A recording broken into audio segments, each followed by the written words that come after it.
குடுத்த projects requirement இந்த same model implementation பண்ணியாச்சு. நான் ஒவ்வொரு மாடலா உங்களுக்கு வியூ பண்றேன். ஃபைல் நேமும் அந்த மாடல் நேமே வச்சாச்சு. அனஸ்தீசியா யூசிங் எஸ்விஎம் ஓகேங்களா? எஸ்விஎம் யூஸ் பண்ணி நம்ம டேட்டா செட் கால் பண்ணிட்டு எஸ்விஎம்க்கான ஈக்குவல்ஸ் அண்ட் அக்யூரசி இது வருது உங்களுக்கு ஓகேவா? நெக்ஸ்ட் இது வந்து ரேண்டம் ஃபாரஸ்ட் நம்ம ட்ரெயின் பண்றோம். அண்ட் அதோட அக்யூரசி அந்த ஃபைலோட பார்ட் இது ஓகேங்களா? அண்ட் இது வந்து டிசிஷன் ட்ரீ. இது 3 கிளாசிஃபையர் தான் நீங்க யூஸ் பண்ண சொல்லியிருக்கீங்க. ஸோ அந்த 3 கிளாசிஃபையர் யூஸ் பண்ணி உங்களுக்கு என்ன அக்யூரசி வருதுன்னு காட்டியிருக்கோம். அண்ட் தென் சிம்பிள் சிஎன்என் நீங்கள் ஃபர்ஸ்ட் நீங்க சொன்னது வந்து சிம்பிள் சிஎன்என் யூஸ் பண்ணி பண்ணுங்க அப்படின்னீங்க. ஸோ சிம்பிள் சிஎன்என் யூஸ் பண்ணி பண்ணியாச்சு. அண்ட் இது வந்து எல்எஸ்டிஎம் யூஸ் பண்ணி பண்ணிட்டு இருக்கோம். ஆக்சுவலாக இது நான் ஆல்ரெடி ப்ராசஸ் பண்ணிட்டேன். ரொம்ப டைம் எடுக்குது. ட்ரைனிங் பண்ணி எல்லாமே ப்ராசஸ் பண்ணியாச்சு. இது ஒரு ட்ரைனிங் வந்து போயிட்டு இருக்கு ஈக்குவல்ஸ்.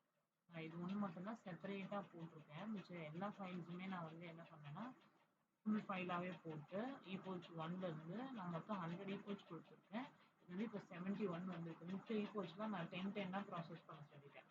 அந்த மாதிரி இப்போ இதெல்லாம் வந்து பார்த்தீங்கன்னா 100 ஈக்குவல்ஸ் தான் 10, 20, 30ன்னு நான் ப்ராசஸ் பண்ணுறேன். சரி ஒன்றாச்சு நம்ம வந்து அந்த மாதிரி வைக்கலாம் அப்படின்ட்டு தான் வந்து எல்எஸ்டிஎம்க்கு அந்த மாதிரி பண்ணிட்டேன். அண்ட் எல்எஸ்டிஎம்க்கு அப்புறமா MCNN multi CNN. So multi CNN process பண்ணிவிட்டு அதுக்கான அக்யூரசிஸ் உங்களுக்கு வருது.